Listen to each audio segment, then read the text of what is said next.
अल्लाह ने इस आजिज़ पे कुरान करीम किस तरह याद करना है, इस फ़न पर अल्हम्दुलिल्लाह अल्लाह ने महारत दी है।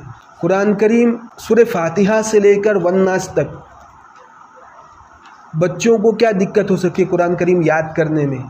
हम लोग हिफ्ज़ करने के लिए आए हैं। कुरान करीम जो है ये का हिफ्ज़ 4 चीज़ों का मजमुआ है, सबक का पारा, नाजरा और दौर।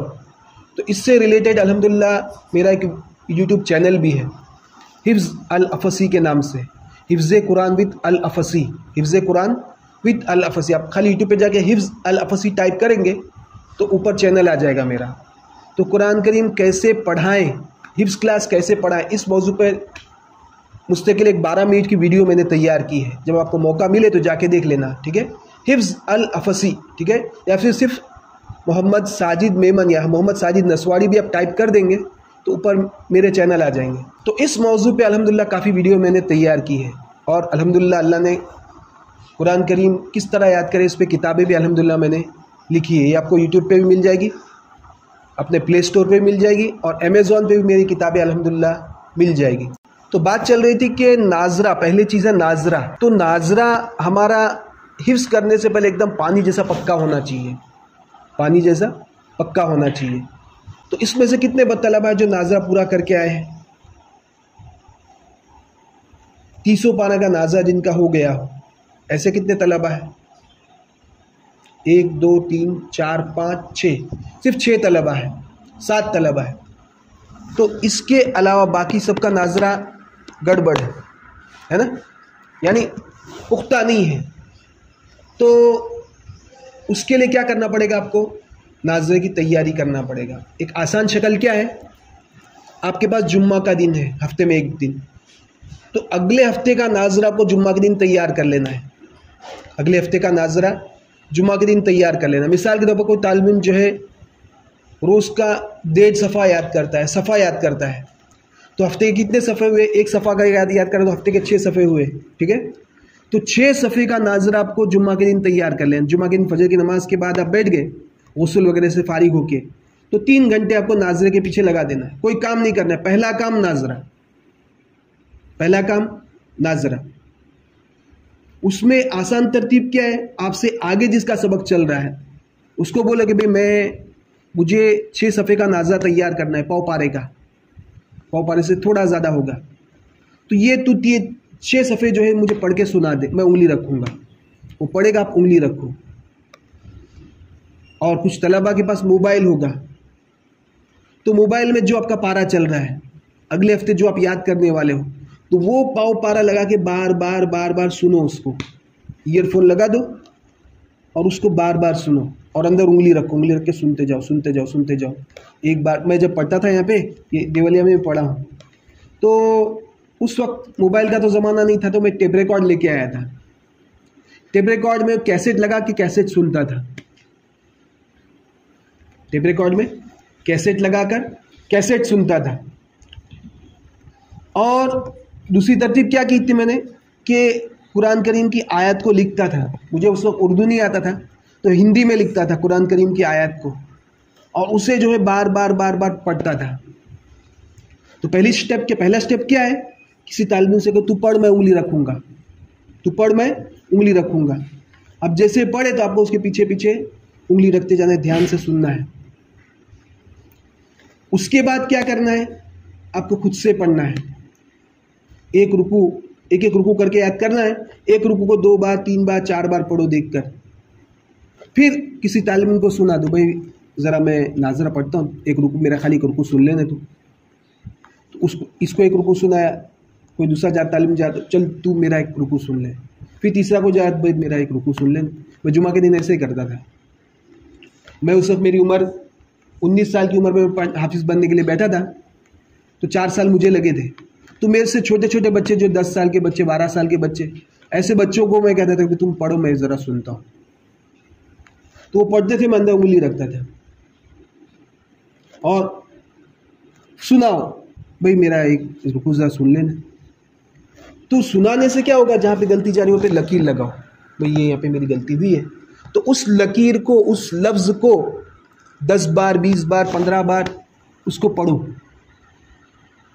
तो एक काम आपको करना है, वो क्या कि नाजरा पानी जैसा पक्का करना है, उसमें जो गलतियां आ रही हैं उसको सबक से पहले ही सही कर लेना है। सबक में जाने से पहले नाजरा की गलतियां सही हो जानी चाहिए। हमारे यहाँ हिफ्स क्लास जो चलते वो बगैर सर पैर के चलते हैं, सभी जगह एक रिवाजी तौर पे चल पड़ा है। तरतीब कोई वेल सेट तरतीब है ही नहीं हमारे पास। तो उसमें क्या करना है, आपको करना क्या है कि नाजरे के पीछे उस्ताद आपको उतना ध्यान नहीं देंगे, क्योंकि एक क्लास में 20 बच्चे हैं। अब एक बच्चे का सबक का पारा दौर ये तीनों उस्ताद सुनते उसके बाद टाइम रहता नहीं है। तो उस्ताद सुने क्या ना सुने, नाजरे की तैयारी हमें खुद करना है। जैसे मैं अपनी बात कहा मैंने कि मैं जुमा के दिन तैयारी कर लेता था अगले हफ्ते की, तो इससे क्या होगा, पूरा हफ्ता मेरा एकदम सुकून से जाएगा। वरना क्या होगा, कोई शब्द कोई लफ्ज़ गलत याद हो गया तो वही लफ्ज़ फिर सबक के पारे में जाएगा, वही लफ्ज़ फिर दौर में जाएगा। तो जितना ज़्यादा दौर होगा उतना ज़्यादा गलती का दौर होता जाएगा। बात समझ में आ रही है?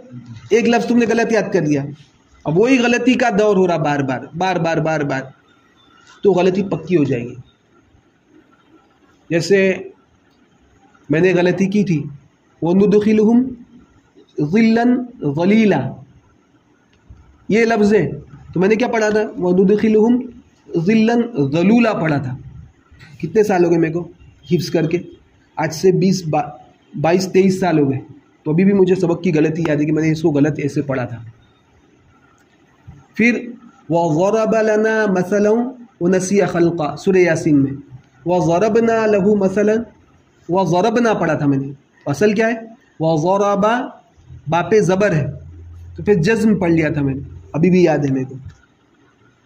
तो सबक की जो गलतियाँ होती है चिपक जाती है दिमाग में, उसको दूर करना बहुत मुश्किल होता है।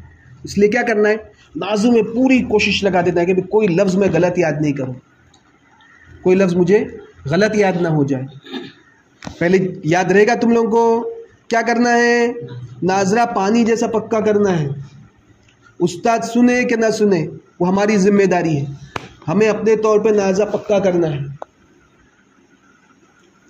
जहन में रहेगा, सबक की गलतियां निकलती नहीं हैं, बहुत मेहनत करना पड़ता है। उस्ताद के पास आप गए, ठीक है, पूरी कोशिश करता है कि कोई लफ्ज़ हमें गलत याद ना हो, उसके बावजूद भी कभी ऐसा होता है कि कोई गलती रह जाती है। उस्ताद के पास कोई तुमने गलत लफ्ज़ सुना दिया, तो उस गलती को उस्ताद के पास से उठने के बाद अपने जगह पे आकर 50 बार पढ़ लेना है। सही लफ्ज़ जो उसको 50 बार पढ़ लेना है। क्यों? क्योंकि ये गलती मेरे सबक के बारे में जानी नहीं चाहिए, उसको वहीं पे दफन करना है। मेरे को उस गलती को वहीं पे दफन करना है ताकि वो बिल्कुल जिंदा ना हो फिर सबक के बारे में। समझ में आ रही बात? गांठ बांध लो बात को। नाजरा जिसका नाजरा पक्का उसका सबक पक्का। नाजों को इतना पुख्ता कर लेना है कि सबक 2-3 बार देखने से फ़ौरन याद हो जाए। सबक खाली 2-3 बार आप देख लो तो याद हो जाना चाहिए, इतना पक्का नाजरा करना है। उसकी आसान तरतीब आपको बता दी मैंने, ठीक है। अच्छा, दूसरे नंबर पर सबक। सबक को याद करने की कोई ना कोई तरतीब होना चाहिए। सबक को याद करने की कोई ना कोई तरतीब होना चाहिए। मुझे अगर मौका मिला तो इंशाल्लाह आपको तरतीब प्रैक्टिकल करके बताऊंगा, किस तरतीब से सबक का पारा याद करना चाहिए, किस तरतीब से सबक याद करना चाहिए। इस पे मेरी वीडियो है, ठीक है, कुरान करीम कैसे याद करें, इस पे वीडियो है मेरी। चैनल जो है मोहम्मद साजिद नसवाड़ी, मोहम्मद साजिद नसवाड़ी इस नाम से चैनल है। आप टाइप करेंगे तो चैनल आगे आ जाएगा। गुलाब का फूल होगा और कुरान करीम होगा लोगों में, तो ये ऊपर ही आ जाएगा। 32 मिनट का वीडियो है। कितने मिनट का? 32 मिनट का। सबक, नाजरा, सबक, सबक का पारा, दौर, इन चारों को उसमें कवर किया है मैंने, और सबक को याद करने की पूरी तरतीब प्रैक्टिकल करके बताया है, ठीक है। तो ये आप लोग ज़रा वीडियो देख लेना छुट्टी के बाद, ठीक है। और दूसरा चैनल क्या है मेरा, हिफ्ज़ अल अफसी, हिफ्ज़ अल अफसी, हिफ्ज़ HIFZ, हिफ्ज़ अल अफसी का स्पेलिंग क्या है? ALAFSY। अगर आप माइक में जाके बोलेंगे तब भी आ जाएगा इंशाल्लाह चैनल। हिफ्ज़ अल अफ़सी इस तरह बोलेंगे तो लिख के ऊपर टाइपिंग हो जाएगा और चैनल ऊपर आ जाएगा, उसमें मेरा फ़ोटो होगा, ठीक है, और चैनल होगा। जैसे कुरान करीम कैसे पढ़ाएं इस मौजू पे एक वीडियो तैयार की है, वो क्लिक करेंगे तो 12 मिनट का वीडियो है, तो उसमें उस्तादों को रहबरी की है कि किस तरह तुमको पढ़ाना है इस क्लास। बात समझ में आ रही है? तो अल्लाह का एक फजल, एक रहमत है कि अल्लाह ने हमको इस काम के लिए चुना, ठीक है। आप अपना घर छोड़ के आए हैं, आप लोग यहाँ पे रह के कुर्बानी दे रहे हैं, तो हमारी कोशिश क्या होना चाहिए कि कम से कम टाइम, हमारा टाइम किस तरह बच जाए, हम जल्द से जल्द हाफिज़ बन जाए, कुरान जल्द भी याद हो, जल्दी हाफिज़ भी बन जाए, पक्के हाफिज़ बने। तो कुरान करीम याद करने की कोई तरतीब होना चाहिए। तो अल्हम्दुलिल्लाह मेरे पास तरतीब है, और जिस तालिब इल्म को मैं तरतीब बताया हूँ तो कम से कम वो एक सफ़ा आराम से याद कर सकता है घंटे में, 1 घंटे में आराम से 1 सफ़ा याद कर सकता है। शर्त क्या है? नाजरा पक्का होना चाहिए। शर्त क्या है? शर्त क्या है? नाजरा पक्का होना चाहिए, ठीक है। जिसका नाजरा पक्का उसका कुरान पक्का।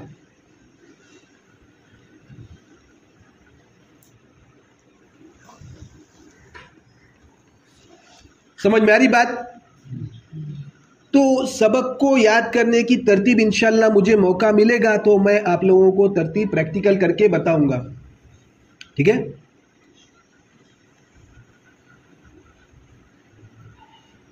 और दूसरी बात, सबक आपने याद कर लिया, मिसाल के तौर पर आपने मगरिब बाद याद कर लिया, फिर सुबह जल्दी उठ गए तहज्जुद में और आपने सबक मुंह पे देख के 2-3 बार पढ़ लिया तो याद हो गया तहज्जुद में। अब क्या करना है? उस सबक को 5 बार, 10 बार, 15 बार नमाज में पढ़ लेना है। किसी तालिब को सुना दो, फिर उसको नमाज में पढ़ो, 10 बार, 15 बार, 20 बार पढ़ लो उसको। फिर उस्ताद के पास, उस्ताद को सुनाने से पहले किसी तालिब इल्म को सुनाओ सबक, भाई मेरा ये सबक है, जरा सुन लें। और उस्ताद को सुनाने से पहले जो गलतियां आवे, लफ्जी गलतियां हो चाहे अटक हो, तो उन अटक को पक्का कर लो, उन अटक को पक्का कर लो। लफ्ज गलतियां किस तरह की होती है? एक तो अटक होती है, आगे की आयत याद नहीं आ रही है, उसे अटक बोलेंगे, ठीक है। या कोई लफ्ज़ छूट गया, आप आयत पढ़ रहे हो लेकिन आयत में कोई लफ्ज़ छूट जा रहा है, ये 2 तरह की गलती हुई, अटक, लफ्ज़ छूट जा रहा है, ठीक है। और तीसरी क्या है? कोई लफ्ज़ आप गलत पढ़ रहे हो, कोई शब्द गलत पढ़ रहे हो। तो 3 तरह की गलतियां होती है। कितनी तरह की गलतियां? कितनी तरह की होती है? अटक, ठीक है, कोई लफ्ज़ छूट गया, नंबर 3 कोई लफ्ज़ आपने गलत पढ़ लिया। ये 3 तरह की गलतियां होती है। पहली चीज़ अटक, अटक रहे आप, उलाइका अला हुदम मिर रब्बिहिम व उलाइका हुमुल मुफ्लिहून, यहाँ पे अटक गया। आगे की आयत याद नहीं आ रही, इन्नल लज़ीना कफ़रू सवाउन अलैहिम, ये आपको याद नहीं आ रही। तो क्या करना है? पीछे के कुछ अल्फाज, आगे के कुछ अल्फाज, इन दोनों को मिलाकर 3 बार देख के पढ़ो, 1 बार बगैर देखे के पढ़ो। बगैर देखे के पढ़ने में आपको याद आ गया तो समझो कि आपकी अटक पक्की हो गई। व उलाइका हुमुल मुफ्लिहून पे आप अटक गए, आगे की आयत याद नहीं आ रही, इन्नल लज़ीना कफ़रू, तो क्या करना है? व उलाइका हुमुल मुफ्लिहून इन्नल लज़ीना कफ़रू, व उलाइका हुमुल मुफ्लिहून इन्नल लज़ीना कफ़रू, व उलाइका हुमुल मुफ्लिहून इन्नल लज़ीना कफ़रू, व उलाइका हुमुल मुफ्लिहून इन्नल लज़ीना कफ़रू। एक बार बगैर देखे के पढ़ो, व उलाइका हुमुल मुफ्लिहून इन्नल लज़ीना कफ़रू। याद आ गई तो समझो कि भाई आपकी अटक पक्की हो गई, ठीक है। अच्छा, दूसरे नंबर पर कोई लफ्ज़ छूट गया, कोई लफ्ज़ छूट गया, इन्नल लज़ीना कफ़रू सवाउन अलैहिम, कफ़रू को लफ्ज़ छूट गया, इन्नल लज़ीना व सवाउन अलैहिम आपने पढ़ लिया, ठीक है। अब क्या करना है? पूरी आयत को, जो लफ्ज़ आपका छूट रहा है उसको मिला के 4-5 शब्दों को आपको देख के पढ़ लेना है। इन्नल लज़ीना कफ़रू सवाउन अलैहिम, इन्नल लज़ीना कफ़रू सवाउन अलैहिम, इन्नल लज़ीना कफ़रू सवाउन अलैहिम, बगैर देखिए पढ़ो, इन्नल लज़ीना कफ़रू सवाउन अलैहिम, बगैर देखिए पढ़ने में याद आ गया तो समझो कि भाई आपने, आपके दिमाग में वो लफ्ज़ चढ़ गया है। बात समझ में आ रही है? अच्छा, इससे तीसरे नंबर पर ख़तरनाक सबसे कौन सी है? लफ्ज़ी गलती। लफ्ज़ी गलती सबसे ख़तरनाक है। लफ्ज़ी गलती क्या है? ये सबसे ज़्यादा ख़तरनाक है। कोई लफ्ज़ आपने गलत पढ़ लिया, व सवाउन अलैहिम अअन्ज़रतहुम अम लम तुनज़िरहुम ला युमिनून, ठीक है। अम लम तुनज़िरहुम की जगह पे तुनज़िरहुम है, तुनज़िरहुम पढ़ लिया आपने। एक मिसाल दे रहा हूँ मैं, तो वो अम लम तुनज़िरहुम को क्या करना है आपको, सही लफ्ज़ को 20 बार पढ़ लो, 50 बार पढ़ लो। अम लम तुनज़िरहुम, अम लम तुनज़िरहुम, अम लम तुनज़िरहुम, अम लम तुनज़िरहुम, अम लम तुनज़िरहुम, अम लम तुनज़िरहुम, अम लम तुनज़िरहुम, 2 बार 3 बार 4 50 बार पढ़ना है। कितने बार? 50 बार। क्यों पढ़ना है? ताकि ये गलती सबक के पारे में नहीं जाए, ये गलती बिल्कुल बिल्कुल वहीं पे दफन हो जाए। जैसे मैंने आपको बताया ना, 22-23 साल पहले मैंने गलती की थी। आज कितने साल हुए इसको मेरे? 22-23 साल हो गया, बल्कि ज़्यादा साल हो गए। तो अभी भी मुझे गलती याद है। ज़िल्लन ज़लूला मैंने पढ़ा था, है क्या? ज़िल्लन ज़लीला है 5वें पारे में, ठीक है। वज़रबा लना मैंने क्या पढ़ा था? वज़रबना, ठीक है। तो सबक की गलतियाँ निकलते निकलते बहुत तेल निकल जाता है तुम्हारा, हमारा तेल निकल जाता है। तो इसलिए क्या करना है, उसे वहीं पे दफन कर देना है। उसको 50 बार पढ़ लो, फिर अगली बार वो गलती आना ही नहीं चाहिए दूसरी बार। अब सबक का पारा क्या है? हम लोग क्या करते हैं, वो लाइन लगा देते हैं उस्ताद के पास। सबक हो गया सबका, तो एक तालिम में आके सबक का पारा सुनाने लग जाता है। फिर क्या करते हैं, दूसरे तालिम उसके पीछे लाइन लगाते हैं। यही होता है ना, आप लोग भी ऐसे ही करते हो। एक तालिम सुना रहा है तो उसके पीछे लंबी लाइन लगेगी। अब पौना घंटा एक बच्चे का सुनने में लगा, फिर दूसरे बच्चे के पीछे पौना लगा। उसका क्या करेंगे, 2 का सुनेंगे, बाकी का इसको उसको सौंप देंगे। यही होता है ना। अब एक एक का सुनने जाओ, इतना टाइम होता नहीं है। तो हमें क्या करना है, एक बात याद रखो, सबक के पारे के आखिरी 3 रुकू जो होते हैं ना, आखिरी 3 रुकू जो अभी तुमने याद किए, वो उसकी असल तैयारी करना है हमको। आखिरी के 3 रुकू अभी जो तुमने याद किए, उसी की हमको तैयारी करना है। तो उस्ताद के पास जाने से पहले वो 3 रुकू को खास तौर पे देख लेना, एक एक रुकू करके पढ़ना है। एक रुकू आपने 2 बार देख के पढ़ा, एक बार तीसरी बार बगैर देखे के पढ़ लो। फिर उसके पहले वाला रुकू 2 बार देख कर पढ़ो, एक बार तीसरी बार बगैर देखे के पढ़ लो। बगैर देखे के पढ़ने में जो अटक आ रही है तो उसको पक्का कर लो। अटक पक्का करने की तरतीब मैंने बता दी आपको, ठीक है। अगला आयत का अगला हिस्सा और पिछला हिस्सा, इन दोनों को मिला के 3 बार देख कर पढ़ो, चौथी बार बगैर देखे के पढ़ो। तो इस तरह तुम्हारी अटक पक्की हो जाएगी। तो इस तरह एक एक रुकू करके आपको 3 रुकू पक्का कर लेना है। बात समझ में आ रही है? तो ये 3 रुकू की खास तौर पे आपको फोकस करना है। पूरे पौन पारे पे आपको ध्यान नहीं देना है। जितने कम चीज़ों पे आपका ध्यान होगा उतना अच्छी तरह याद होगा। अच्छा, उस्ताद को आपने सबक का पारा सुना दिया, उसके बाद खाली 3 रुकू जो है ना, उसको नमाज में पढ़ लो। उस्ताद को बोलो, हज़रत मैं कुरान जो है नमाज में पढ़ना है, मुझे आपकी इजाज़त हो तो मैं यही नमाज में पढ़ लूँ। आपको जो रुकू मैंने 3 रुकू सुना है, इसको नमाज में पढ़ना है, उसको नमाज में पढ़ लो फटाफट। 3 रुकू को मुझे नमाज में पढ़ना, नमाज में पढ़ लो। कितने बार? 2 बार, 3 बार, 5 बार, जितने बार हो सके। एक बार सबक काबू में आ जाए, एक बार सबक का पारा काबू में आ जाए, एक बार दौर काबू में आ जाए, उसको छोड़ना नहीं है। खुलासा समझ रहे हो आप? एक बार सबक काबू में आ जाए, एक बार सबक का पारा काबू में आ जाए, एक बार दौर काबू में आ जाए, उसको छोड़ना नहीं है। ये आपको ट्रिक बता रहा हूँ। हम लोग जितना वक्त अपना दौर और सबक के पारे से बचाएंगे, उतनी तेजी से हमारा सबक आगे बढ़ेगा। समझ में आ रही बात? क्या कह रहा हूं मैं? हम लोग जितना वक्त अपना सबक और सबक के पारे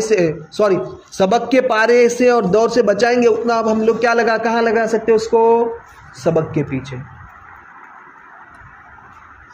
तो अपना वक्त जो है बचाना है। बचाना किस तरह बचाना है?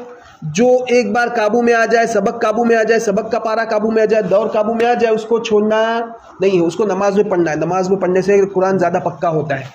खुद अल्लाह के नबी लंबी लंबी रकातें पढ़ते हैं, यहाँ तक के पैरों पे वरम आ जाती थी। तो कोई ना कोई इसमें हिकमत होगी ना। और शरीयत ने जो तरतीब बताई है कुरान को पक्का करने की, वो रमज़ान में तरावीह है। तरावीह में क्या होता है? नमाज तो होती है। तो जितना आप नमाज में कुरान पढ़ेंगे उतना पुख्ता होगा। जितना नमाज में पढ़ेंगे कुरान उतना पुख्ता होगा। सवाब के एतबार से भी नमाज में ज़्यादा सवाब है। अगर कोई आदमी वज़ू के साथ पढ़ रहा है तो उसको कितने 10 नेकी मिलेगी। बगैर वज़ू के पढ़ रहा है 5 नेकी। नमाज की हालत में पढ़ रहा है बैठ के पढ़ रहा है तो 25 नेकी एक हर्फ पे, और कोई नमाज की हालत में खड़ा होके पढ़ रहा है तो एक एक हर्फ पर 50 नेकी। अब अंदाज़ा लगाओ सवाब कितना बढ़ गया, 10 नेकी का और 50 नेकी का। और फिर जितना जितना जितना इखलास होगा अल्लाह ताला उसको उस एतबार से उसको जो है सवाब बढ़ाते जाएंगे। बात कहाँ चल रही थी हमारी, सबक का पारा उस्ताद को सुनाया आपने, सिर्फ 3 रुकू की ख़ास तौर पे तैयारी करना है, ठीक है, और उसको फिर नमाज में पढ़ लेना उस्ताद को सुनाने के बाद। अच्छा, रोज़ाना तुम आधा पारा जो उस्ताद को सुना रहे हो 3 रुकू के अलावा, तो इस रुकू का दौर आपको नहीं करना है, उस्ताद को डायरेक्ट ही सुनाना है आपको। उस्ताद को एक बार आपने सबक का पारा सुना लिया, पौन पारा आपने उस्ताद को सुना दिया, फिर क्या करो, फ़ौरन खड़े हो जाओ, उसको नमाज में पढ़ लो। उस्ताद को सुनाने का फ़ौरन नहीं सुना सकते हो तो छुट्टी के बाद फ़ौरन, खाने के बाद फ़ौरन खड़े हो जाओ, उसको नमाज में पढ़ लो। खुलासा ये है कि एक बार सबक का पारा काबू में आ गया उसको छोड़ना नहीं है, ठीक है। आप लोग बोर तो नहीं हो रहे ना, ये मैं आपको तजुर्बे की बात बता रहा हूँ। अल्हम्दुलिल्लाह अल्लाह ने इस साजिश से काम लिया है, ये अल्लाह का फजल है कि मैं आपके सामने आके बोल रहा हूँ। अल्लाह ने मुझे तौफीक दी और आप लोगों को यहाँ पे इकट्ठा किया।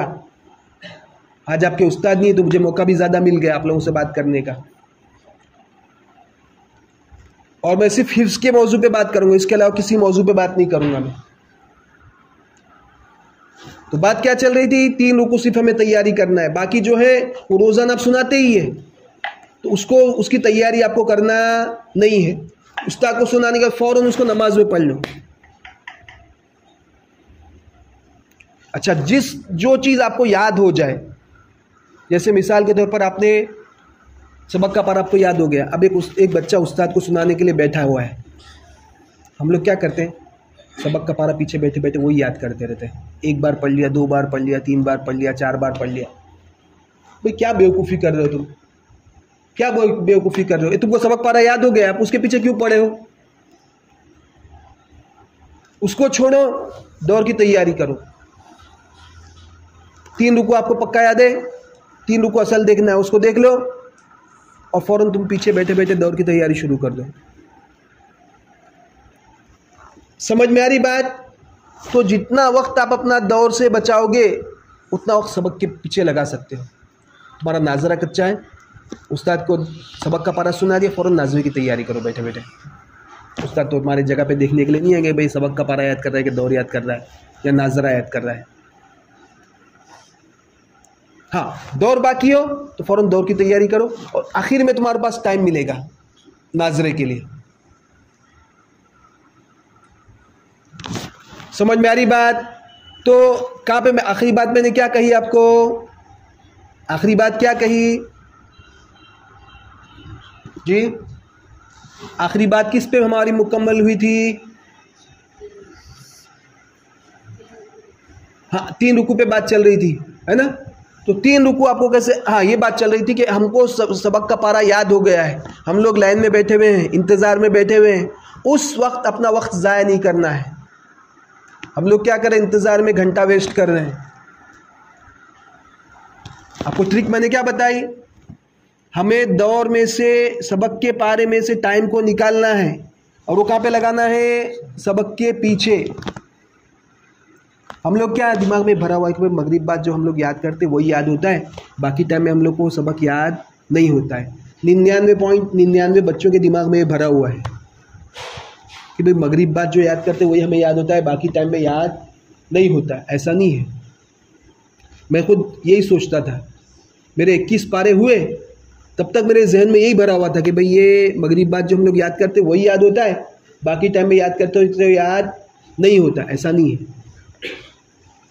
अपने उस्ताद को दौर सुना दिया, फ़ौरन आगे के सबक की तैयारी करना शुरू कर दो, नाजरा पक्का कर लो, किसी को सुना दो और फ़ौरन सबक का आगे याद करना शुरू कर दो।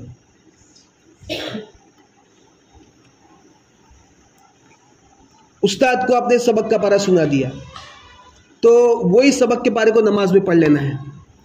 आपको जितने भी तौफीक हो, जितने बार की तौफीक हो, 1 बार 2 बार 3 बार, उसको नमाज में पढ़ लो।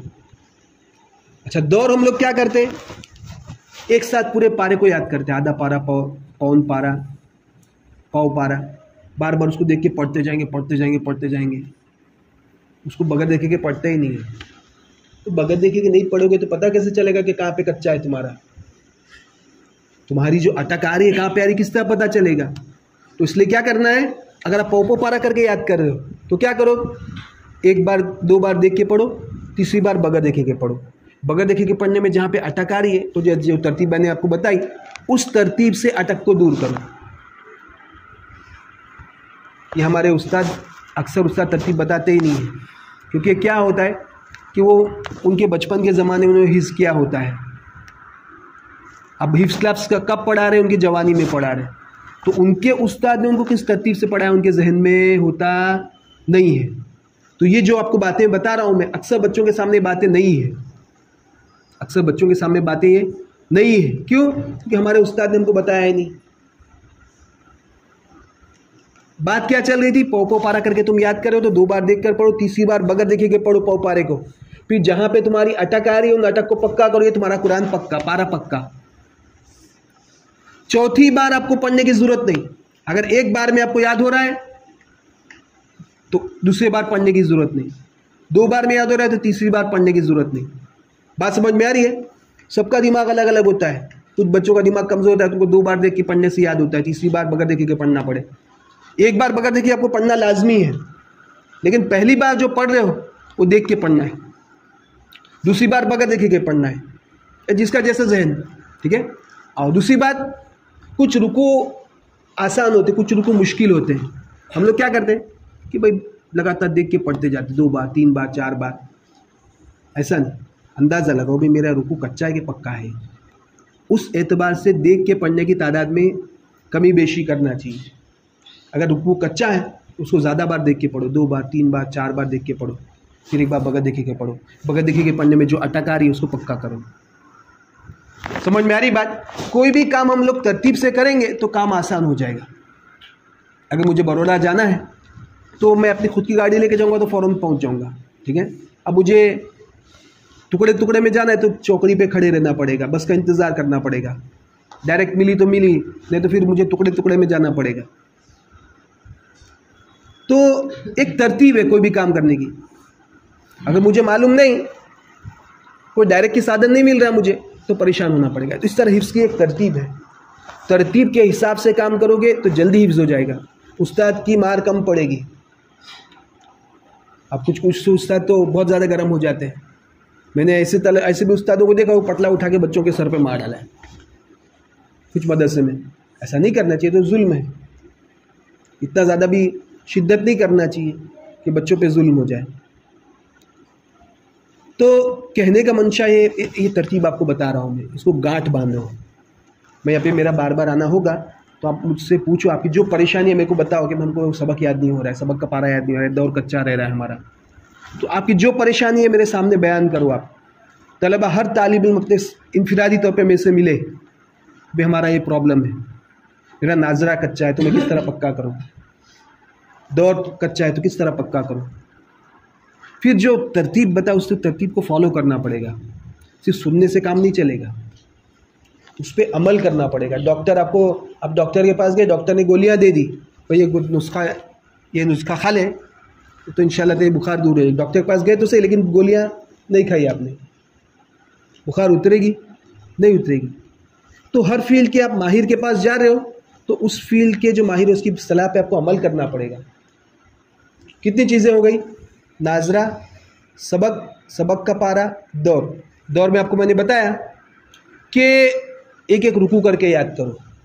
ज़्यादा कच्चा है तो रुकू करके याद करो, अगर पक्का है तो डायरेक्ट पाव पारा याद करो, ठीक है।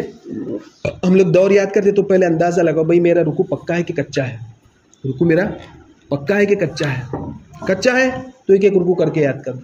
और बगैर देखे के पढ़ रहे हो तो वहाँ पे कहाँ पे अटक आ रही है, उन अटक को पक्का करो। अच्छा, हम लोग उस्ताद के पास दौर सुनाने के लिए गए, सबक का पारा सुनाने के लिए गए, दौर सुनाने के लिए सबक सुनाने के लिए गए, तो उस्ताद क्या करेंगे, गलती जहाँ पे आ रही है वहाँ पे लकीर लगा देंगे। या कोई तालिब को बोला सुनने के लिए तो तालिब वहाँ पे लकीर लगा देगा। तो जहाँ पे गलती जा रही है तो उस्ताद के पास से उठने से पहले उन गलती को पक्का करके उठो। सबक आपने उस्ताद को सुना दिया, तो उस्ताद ने लकीर लगा दी कुछ गलतियों पे। तो उस्ताद के पास से उठने से पहले उन गलतियों को पक्का कर लो, या फिर क्या करो, अपनी जगह पे आओ, आने के बाद पहला काम वही करो कि मेरी गलती कहाँ पे गई है, उन गलती को पक्का करो। पक्का करने के बाद फिर पेंसिल रबर से उस गलती को मेट दो, रबर से उस गलती को मेट दो। समझ में आ रही बात? करना क्या है, हम लोग क्या करते हैं, मैं खुद अपनी बात करता हूँ, उस्ताद को हम लोग दौर सुना देते थे, गलती उस्ताद पेंसिल लगा देते थे, हम लोग आके जगह पे उसको पक्का नहीं करते थे। अब अगली बार मैं दौर सुनाऊंगा फिर से वहीं पे गलती आएगी जहाँ पे पहली गलती आई थी। क्यों? कि उस्ताद ने तो बता दिया लेकिन हमने वहाँ पे मेहनत नहीं की, उस गलती को हमने पक्का नहीं किया। अब एक पारा मुझे सुनाना है उस्ताद को, तो मैंने क्या किया, उसके पीछे 1.5 घंटा 2 घंटा मैंने लगा दिया और उसे पक्का कर लिया पारे को, और उस्ताद को एकदम पानी जैसा सुनाया मैंने, उस्ताद को पानी जैसा सुनाया। अब वो उसकी बारी आएगी फिर सीधा 1 महीने बाद या 15 दिन बाद, तो बीच में गैप हो गया। तो जब उसकी बारी आएगी फिर से मुझे उसके पीछे घंटा 1.5 घंटा निकालना पड़ेगा, 2 घंटे निकालने पड़ेंगे, ऐसे करना पड़ेगा ना। जैसे अब घर जाके आए, अब 2 महीने का बीच में गैप हो गया, तो जो याद किया था सब चौपट हो गया। अब उसके लिए एक अलग नई मेहनत करना पड़ेगा याद करने के लिए। तो उससे बचने के लिए आसान तरतीब क्या है, उस्ताद को आपने दौर 1 पारा सुना दिया, उस्ताद को 1 पारा आपने दौर सुना दिया, और उस्ताद ने जहाँ जहाँ आपकी गलती गई थी वहाँ पे लकीर लगा दी। आप अपनी जगह पे आके उन गलतियों को आपने पक्का कर लिया, ठीक है। अब वो पारा 1 पारा जो है उस्ताद से पूछता, उस्ताद में आपको मैंने पारा सुनाया है, उसको नमाज में पढ़ना चाहता हूँ, आप इजाज़त दे तो मैं क्लास में उसको 1 पारा मैं नमाज में पढ़ना चाहता हूँ। फ़ौरन उठो, 1 पारा नमाज में पढ़ लो उसको, 1 बार 2 बार 3 बार, जितनी बार आपकी तौफीक हो।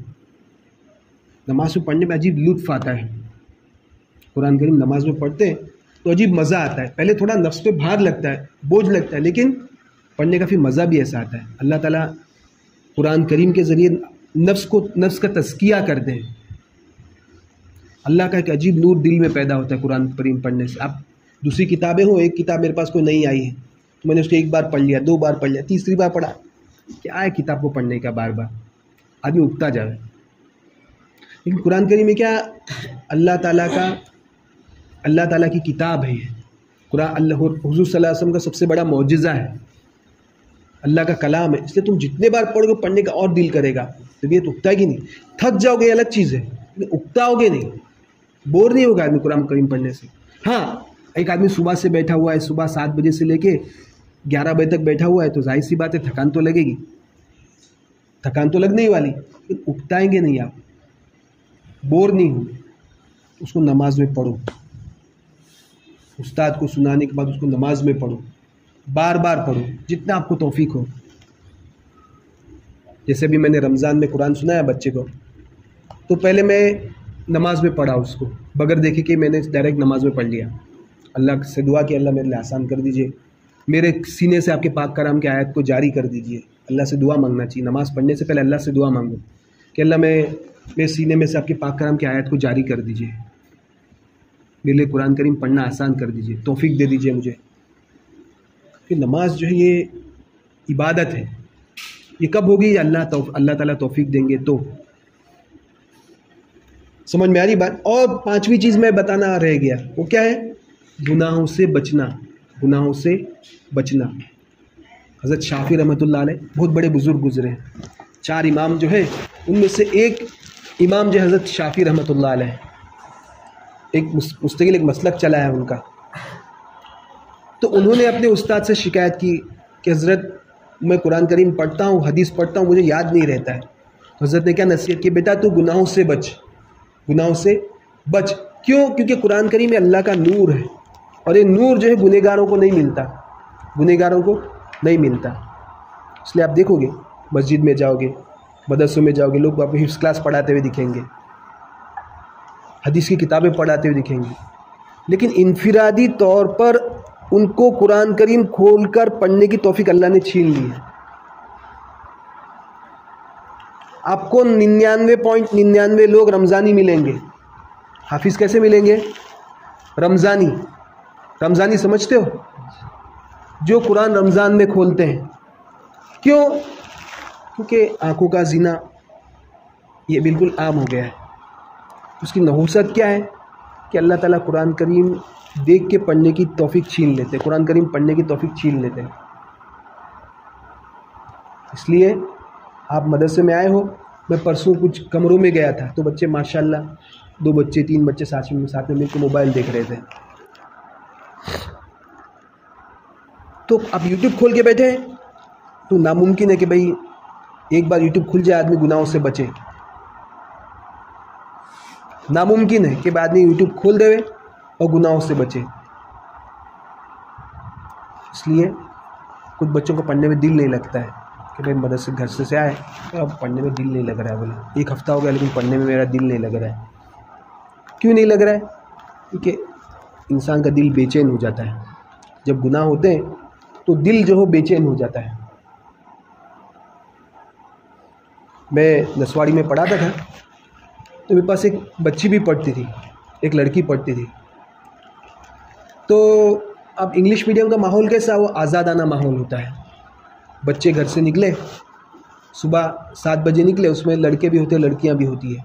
बस में बैठ के निकले, अब ड्राइवर तो आगे होता है, अब इनके पीछे कोई देख रेख करने वाला नहीं, लड़के लड़कियां बिंदास। तो वो लड़की इतनी आज़ाद हो गई कि कई जगह उसका ताल्लुक़ हो गया, कई जगह उसका ताल्लुक़ हो गया। बाद में मुझे पता चला, क्योंकि आप लोग पहचानते नहीं है इसलिए शायद वो कोई गुनाह की बात है नहीं, किसी गिबत जैसा होगा ही, कौन है वो भी पहचानते नहीं आप। तो बच्चे, उसका दिल बेचैन था, दिल बेचैन था। क्यों बेचैन था? कि गलत काम किया। तो उसने हार्ट के डॉक्टर को जाके बताया, सब रिपोर्टें निकाली, सब नॉर्मल, सब नॉर्मल। इंसान का एक रूहानी कल्ब होता है, रूहानी कल्ब होता है, दिल होता है। गुनाह होने के बाद उसे मलामत करता है, आदमी बेचैन हो जाता है। जब तक आदमी तौबा नहीं करता है उसे बेचैनी महसूस होती है। आपने खुद कई बार महसूस किया होगा कि कोई गुनाह हो गया तो पढ़ने में दिल नहीं लग रहा, कुरान करीम पढ़ने में दिल नहीं लग रहा, जिक्र में दिल नहीं लग रहा। क्यों? कि गुनाह की वजह से दिल बेचैन हो गया है। तो क्या करना है? कुरान करीम पढ़ने से पहले इस्तग़फ़ार करो, अल्लाह से तौबा करो। अल्लाह, आज मेरे जो आँखों से गुनाह हुए, दिल से गुनाह हुए हैं, अल्लाह सब मुझे माफ़ कर दीजिए, मुझे कुरान करीम पढ़ने की तौफीक दे दीजिए। अल्लाह आपका कलाम है, अल्लाह गुनाहों पे मेरी पकड़ ना कीजिए, अल्लाह मुझे इस्तिकामत अता कर दीजिए, अल्लाह मेरे नफ्स का तज़किया कर दीजिए। तो ये कुरान करीम आप लोग पढ़ने के लिए, हिफ्ज़ करने के लिए ज़िंदगी का सबसे बेहतरीन ज़माना है। हिफ्ज़ का जो ज़माना है, कल क़यामत की अल्लाह के सामने कोई चीज़ पेश कर सको तो हिफ्ज़ का ज़माना पेश कर सकते हो कि अल्लाह मेरे पास कुछ नहीं, बस हिफ्ज़ के दौरान जो मैंने मेहनत की थी और जो मुजाहदा किया था, जो तकलीफ़ें उठाई थी, बस ये मेरे पास है, मेरे पास कोई चीज़ नहीं, बस इसी को आप सामने रख के मेरी मग़फ़िरत कर दीजिए। तो ये बहुत कीमती ज़माना है तुम्हारा। आदमी कोई भी दर्जे पे पहुंच जाए लेकिन हिफ्ज़ का ज़माना नहीं भूलता हो। तो किसके लिए? अल्लाह की मोहब्बत में हम लोग आए हैं। किसके लिए आए हैं? अल्लाह की मोहब्बत के में आए हैं हम लोग। अल्लाह के पाक कलाम की मोहब्बत जो है हमारे दिलों में, ये इसकी बहुत बड़ी दलील है कि भाई इतनी मोटी किताब हम लोग मुँह पे कर रहे हैं, तो इस बात की दलील है कि भाई ये हमारे दिलों में अल्लाह की मोहब्बत है, अल्लाह के पाक कलाम की मोहब्बत है। बात कहाँ से चली थी हमारी जी? कुरान करीम पढ़ने से पहले अल्लाह से तौबा करना चाहिए। तौबा पे बात चली थी। 5वीं चीज़ है तौबा। 5वीं चीज़ क्या है? तौबा। 5वीं चीज़ क्या है? नाजरा, सबक का पारा, दौर और तौबा।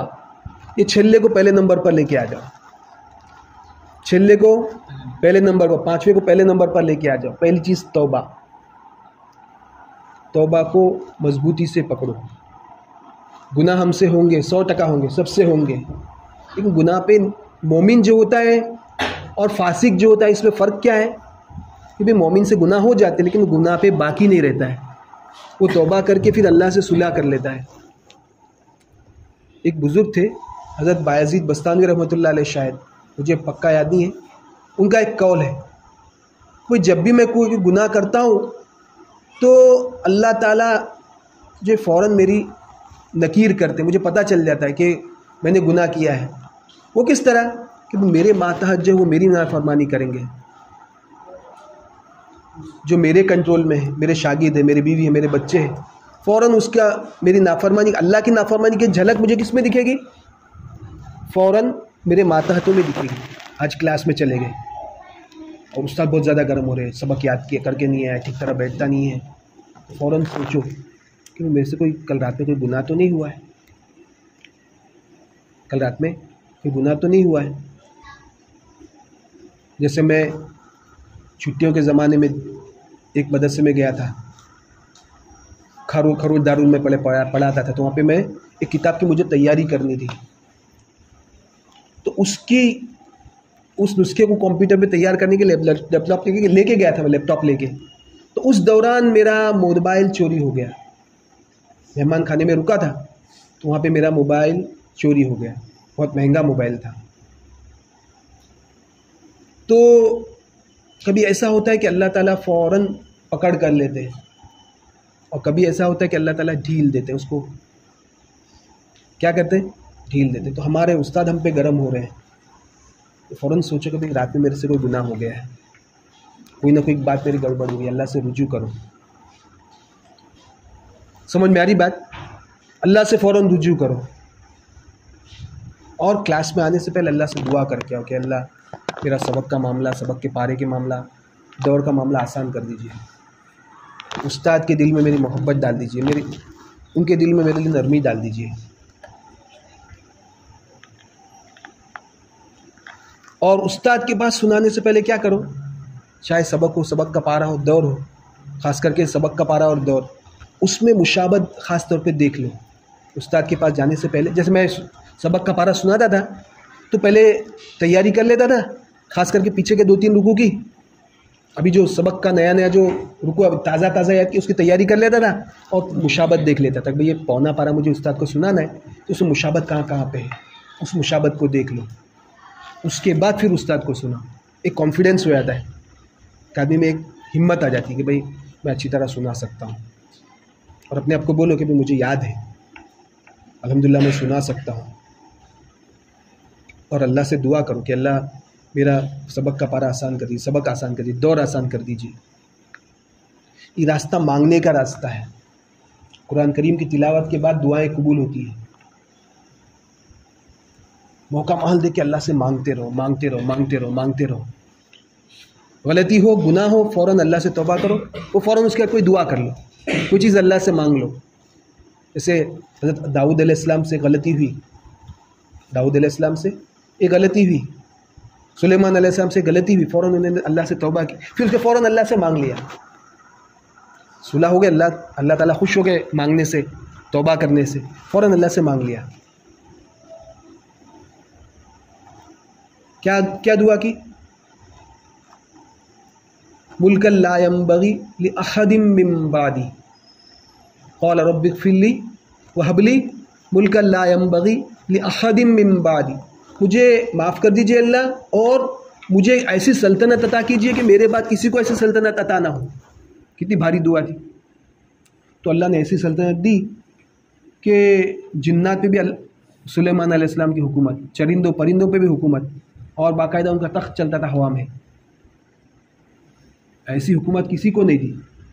तो गलती हो, तौबा करो, फ़ौरन अल्लाह से कुछ मांग लो। हम लोग कुरान करीम की तिलावत करने बैठे, सबक सुना दिया, सबक का पारा सुना दिया, फ़ौरन अल्लाह से दुआ करो। कुरान करीम की तिलावत के बाद दुआ कबूल होती है। तो ये सुनहरा ज़माना है हमारा। ये ज़माना कैसा है? गोल्डन ज़माना है, सुनहरा ज़माना है। तुम चाहे 55 के हो जाओ, लेकिन हिफ्ज़ का ज़माना नहीं भूलोगे, इसका मुजाहदा नहीं भूलोगे। मुझे यहाँ पे मैं पढ़ता था, यहाँ पे मैंने लगभग 7 पारे किए हैं दारुल उलूम में, और मैं यहीं से हाफिज़ बना हूँ। तो उस ज़माने में जो मैंने मुजाहदे किए थे, छुट्टियों का ज़माना, एक तालिब इल्म भी नहीं, मैं अकेला यहाँ पे मदरसे में रुका था, बकरीद की छुट्टियाँ। तो नसवाड़ी से मैंने अनाज खुद का घर से लेके आया था, और मदरसे में लकड़ियाँ थी, खुद वो लकड़ियाँ जला के, खुद मैंने पका के जो है तैयार करके यहाँ पे मदरसे में 7 दिन रुका था। और अभी तो तालिब इल्म है यहाँ पे, उस ज़माने में ना मोहतमिम थे, ना कोई तालिब इल्म था। और रात में एक बार लाइट चली गई थी, इस्तिंजा खाने में यहाँ पे गुस्ल के लिए मैं गया था और लाइट चली गई। तो नीचे जो गुस्ल खाने बने हुए हैं उसमें भी तो थोड़ा ठीक है, वो नीचे जो गुस्ल खाने बने हैं, तो मैं जब था तो लाइट के भी ठिकाने नहीं, अचानक लाइट चली गई थी, मैं गुस्ल के लिए गया और एकदम जंगल में मंगल, अब पूरी इतनी वीरान जगह और कोई आदमी भी नहीं यहाँ पे, और ऐसी जगह में लाइट चले जाए तो अभी वो दहशत महसूस हो ना। तो वो ज़माना अभी भी याद है। तो अल्लाह से दुआ करता हूँ कि भाई अल्लाह वो उस ज़माने को कबूल कर लीजिए। तो ये ज़माना मुजाहदे वाला है, अल्लाह से मांगने का ज़माना है, अल्लाह से कुर्ब हासिल करने का ज़माना है। हज़रत अहमद बिन हम्बल रहमतुल्लाह अलैह बहुत बड़े बुज़ुर्ग हैं, 4 हमारे जो इमाम गुज़रे हैं, हज़रत शाफ़ी रहमतुल्लाह अलैह की बात बता दी। इमाम अहमद इब्न हम्बल रहमतुल्लाह अलैह की बात आपको बताता हूँ कि उन्होंने अल्लाह ताला को ख्वाब में देखा। खुद हदीस में है कि भाई बंदा किसी और चीज़ से अल्लाह का वो कुर्ब हासिल नहीं कर सकता जो कुरान करीम से हासिल कर सकता है, कुरान की तिलावत से हासिल कर सकता है। तो ये हदीस है, ठीक है। तो उससे रिलेटेड एक किस्सा आप लोगों को बता रहा हूँ। इमाम अहमद इब्न हम्बल रहमतुल्लाह अलैह, इन्होंने अल्लाह ताला को ख्वाब में देखा और अल्लाह से सवाल किया, ए अल्लाह, ये जो आपके ख़ास बंदे हैं, अब्दाल है, कुतुब है, मकाम सिद्दीकीन वाले हैं, सिद्दीकियत के मकाम वाले हैं, तो ये जो आपके कुर्ब हासिल किया है इन्होंने किस तरह आपका इतना कुर्ब हासिल किया, उसके पीछे राज क्या है, किस चीज़ के ज़रिए उन्होंने आपका कुर्ब हासिल किया। तो अल्लाह ताला ने उनको जवाब में कहा कि भाई कुरान करीम की तिलावत से, कुरान करीम की तिलावत की इसने, तो इससे उन्होंने दर्जे पाए। तो सवाल किया कि भाई देख कर समझ कर पढ़ने से या बगैर समझे पढ़ने से, समझ कर पढ़ने से या बगैर समझे पढ़ने से। तो कहा कि दोनों तरह से, चाहे आदमी समझ के पढ़े या बगैर समझे के पढ़े, तो उससे अल्लाह का कुर्ब हासिल होता है। तो ये बहुत गोल्डन ज़माना है आप लोगों का। तो इसमें अल्लाह से मांगते जाएं, अपने लिए मांगे, अपने उस्ताद के लिए मांगे, असातिज़ा के लिए, अपने घर वालों के लिए मांगे। और कुरान करीम से बढ़कर कोई दौलत नहीं है। हाफिज़ बन रहे, अल्लाह के लिए बनना है। किसके लिए बनना है? अल्लाह के लिए बनना है। छठी चीज़ क्या है? छठी चीज़ गांठ बांध लीजिए, क्या है? इखलास। अल्लाह के लिए बन रहे हम लोग। छठी चीज़ को दूसरे नंबर पर लेके आ जाओ, छठी चीज़ को दूसरे नंबर पर लेके आ जाओ। पहले क्या? तौबा, ठीक है। दूसरे नंबर पर क्या है? इखलास। अल्लाह के लिए बन रहे, अल्लाह का कुर्ब हासिल, अल्लाह राज़ी हो जाए, मकाम अब्दियत, मकाम इहसान, मकाम सिद्दीकियत हासिल हो जाए हमें। यानी वो जो नबियों के बाद जो बड़ा दर्जा है, सबसे बड़ा दर्जा है सिद्दीक़ अकबर। ये जो हज़रत अबू बकर सिद्दीक़ रज़ी अल्लाह, ये सिद्दीक़ अकबर है, सबसे बड़े सिद्दीक़ है। इसके बाद भी उम्मत में सिद्दीकियत का मकाम जारी है।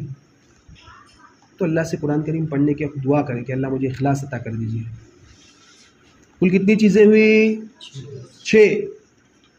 उसका मुख्तसर खुलासा क्या है? कौन बताएगा 6 चीज़ें? मैं कुछ बोलता हूँ तो देखता हूँ किसका ध्यान मेरी तरफ है, किसका ध्यान मेरी तरफ नहीं है। हम क्या है?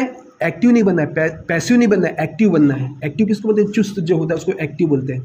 पैसिव कौन होता है? वो सुस्त। चुस्त और सुस्त में फ़र्क होता है। अगर मैं इंग्लिश लेक्चर भी देता हूँ तो देखता हूँ कौन बच्चे का, किसका ध्यान मेरी तरफ है, किसका ध्यान मेरी तरफ नहीं है, किसका ध्यान किताब में है, किसका ध्यान बाहर है। तो अगर ध्यान आपका मेरी तरफ होता है तो मुझे पढ़ाने में अल्लाह ताला नई नई बातें मेरे दिल में डालते जाते हैं। मैं आपके सामने बैठा तो उससे पहले अल्लाह से दुआ कि अल्लाह मुझे कुछ मुफीद बातें मेरे से कहलवा दीजिए। हम सब जो है भिखारी है अल्लाह के, अल्लाह ताला नहीं देंगे तो हमारे पास कहाँ से आएगा। वो फरिश्तों से अल्लाह ने सवाल किया कि भाई ये चीज़ों के नाम बताओ, तो फरिश्तों ने क्या कहा? सुबहानक ला इल्म लना इल्ला मा अल्लमतना। हमारे पास इल्म जो है ना वो आपने जो दिया वही हमारे पास है, उसके अलावा हमारे पास कहाँ से आएगा इल्म। हम तो फ़कीर है, हमारे पास, मैं अपनी बात करूँ, हम तो फ़कीर हैं, हमारे पास कहाँ से इल्म आएगा। अल्लाह आप देंगे तभी तो हमारे पास आए। कुछ दे दीजिए ताकि हम लोग, कुछ खैरात दे दीजिए कि हम लोग उसे तकसीम कर देंगे।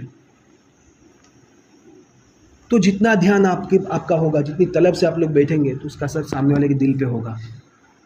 अल्लाह ताला सामने वाले के दिल में बातें डालेंगे, आप लोगों के लिए मुफीद होगी इंशाअल्लाह। बातें याद रहेगी। नंबर 1 क्या है? तौबा। नंबर 2 क्या है? इखलास। नंबर 3 नाजरा। नंबर 4 सबक, नंबर 5 सबक का पारा, नंबर 6 दौर। ये आप हाफिज़ बन गए, ये आप हाफिज़ बन गए।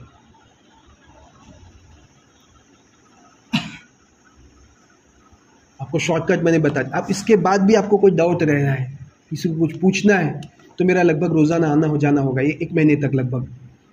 उसके बाद भी मेरा आना होगा इंशाल्लाह, वक्तन फ़वक्तन आता जाऊँगा मैं इंशाल्लाह। तो आप उस वक्त में से पूछ सकते हो। अब मैं इंशाल्लाह अगर मुझे मौका मिलेगा अगली बार, तो मैं सबक किस तरह याद करना उसको बच्चों में प्रैक्टिकल करके बताऊँगा मैं इंशाल्लाह। ठीक है, सबक को याद करने की कोई मुस्तकिल तरतीब नहीं है, हर उस्ताद की तरतीब अलग होती है, जिसको जो तरतीब सेट हो जाए। अगर किसी को ऐसे ही याद हो जा रहा है अपनी तरतीब से, 1.5 सफ़ा 2 सफ़ा 3 सफ़ा बच्चा याद कर ले रहा है, तो वो तरतीब जारी रखो। जिसको याद नहीं हो रहा उनके बारे में मैं कह रहा हूँ, कोई तरतीब पकड़ो अच्छी, नाजरा पक्का करो, ठीक है, गुनाहों से बचो। उसके बाद फिर इंशाल्लाह अल्लाह से मांगो कि अल्लाह मुझे याद करा दीजिए। जितना आप ज़्यादा फ़िक्र से याद करोगे उतनी जल्दी आप हाफिज़ बन जाओगे। सबक से वक्त को बचा के कहाँ ले जाना है, दौर और सबक के पारे से बचा के वक्त को कहाँ ले जाना है, सबक में। सबक सुना, दौर सुना दिया आपने उस्ताद को, फ़ौरन नाजरा पक्का करके आगे का सबक याद करना शुरू कर दें। और नाजरा आपका पुख्ता हो गया, किसी को एक बार सुनाओ, ऐसे डायरेक्ट याद करने मत जाओ, किसी बच्चे को सुनाओ जिसका आगे सबक चल रहा है। उस्ताद को टाइम नहीं मिलता, बाजू वाले मैं पढ़ता हूँ, मेरा रुकूज़ा सुन लेने। उस्ताद को बोलो कि मैं बाजू वाले तलबी को सुनाना चाह रहा हूँ, बाजू में बैठा उसको बोलो मेरा सुन दूँ, या उस्ताद से कहीं मदद में ज़रा मैं नाजरा सुन लीजिए। उस्ताद के पास टाइम हो तो सुनेंगे, नहीं तो किसी को सौंप देंगे भाई इसका सुन। तो किसी को नाजरा सुनाए बगैर या सबक याद नहीं करना है। आपको पूरा कॉन्फिडेंस है कि मेरे को नाजरा याद हो गया, लेकिन किसी को नाजरा सुनाए बगैर सबक याद नहीं करना है, सबक याद नहीं करना है, सबक याद नहीं करना है। ये क्यों बार बार मैं आपके जहन पे हथौड़ा मार रहा हूँ? हथौड़ा क्यों मार रहा हूँ? क्योंकि जो चीज़ अहम होती है तो उसको बार बार बोला जाता है। जैसे कुरान करीम में फबी अय्यि आलाइ रब्बिकुमा तुकज़्ज़िबान 31 मरतबा है, एक ही सूरत में 31 मरतबा अल्लाह ने बार बार हथौड़ा मारा। ले फबी अय्यि आलाइ रब्बिकुमा तुकज़्ज़िबान, फिर से फबी अय्यि आलाइ रब्बिकुमा तुकज़्ज़िबान, फिर से। तो इंसान है ही ना शुक्रा, इंसान है ही ना शुक्रा। इसलिए बार बार नेमतें बताई, फिर बोल कौन सी नेमत की शुक्र अदा नहीं करोगे तुम। फिर से नेमत बताई, फिर से कहा कौन सी नेमतों को झुटलाओगे। फिर से नेमत बयान की, फिर से कौन सी नेमतों को झुटलाओगे तुम। तो जो चीज़ जितनी अहम होती है तो उसको बार बार बार बार कहा जाता है, अलग अलग अंदाज में कहा जाता है। नमाज सबसे अहम, अल्लाह ने बार बार अकीमुस्सलाह युकीमुस्सलाह तुकीमूनस्सलाह अकीमिस्सलाह, ठीक है, बार बार 700 मकामात के लगभग कहा अल्लाह ने, बार बार रिपीट किया। क्यों? ईमान के बाद सबसे अहम चीज़ है नमाज। भाई बात समझ में आ रही है? ऐसा तो नहीं कि भाई वो कोई रामायण कह रहा था, रामायण की कथा कह रहा था, फिर पूछा भाई राम कौन है, सीता कौन है, कुछ पता नहीं। यूसुफ अलैहिस्सलाम का पूरा किस्सा बयान कर दिया, एक लेक्चर मौल साहब ने घंटे का लेक्चर कर दिया, फिर पूछे भाई यूसुफ कौन थे, जुलेखा कौन थी, कुछ मालूम नहीं। ऐसा तो नहीं है ना। 6 बातें आपके सामने रखी है, ठीक है, गांठ बांध लो इसको, गांठ बांध लो, गांठ बांध लो। सबक को पुख्ता याद करना है, उसके लिए तरतीब क्या है? नाजरा। नाजरे में गलती आएगी नहीं चलेगी। उस्ताद के पास जाने से पहले सबक याद करने से पहले बाहर गलती निकल ही जाना चाहिए।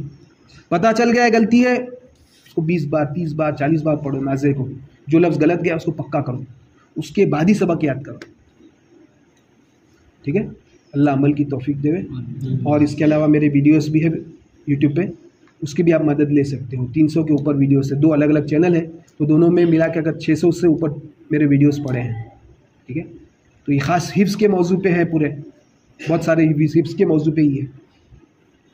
तो इसके अलावा सुनन व आदाब करके किताब है उर्दू में, दाबेल से छपी हुई है, बाकी कोई मुफ्ती साहब ने लिखी है। तो वो अलग अलग सुन्नतों के बारे में भी वीडियो मैंने बनाई है, वो भी देखो इंशाल्लाह, ठीक है।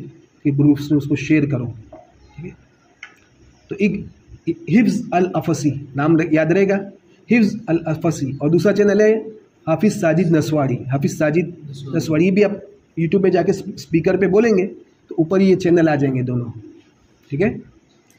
तो उसके अलावा भी मेरा यहाँ पे आना जाना चलता रहेगा, और अल्लाह ने चाहा तो एक किताब भी मेरी उर्दू में इंशाल्लाह अनकरीब आ जाएगी। 152 सफ़े की किताब इंशाल्लाह वो भी आपके सामने आ जाएगी। गुजराती में तो आ चुकी है, वो उर्दू में आना बाकी है। 110 सफ़े की गुजराती में है और 152 सफ़े की उर्दू में है, ठीक है। तो वो इंशाल्लाह मंजर आम पे लाने की मैं कोशिश कर रहा हूँ। तो आप लोग ख़ास दुआ करना कि अल्लाह वो उसकी तरतीब आसान कर दे। अल्लाह अमल की तौफीक दे। सुभान अल्लाह। ठीक है, अपने अपनी क्लास में चले जाइए।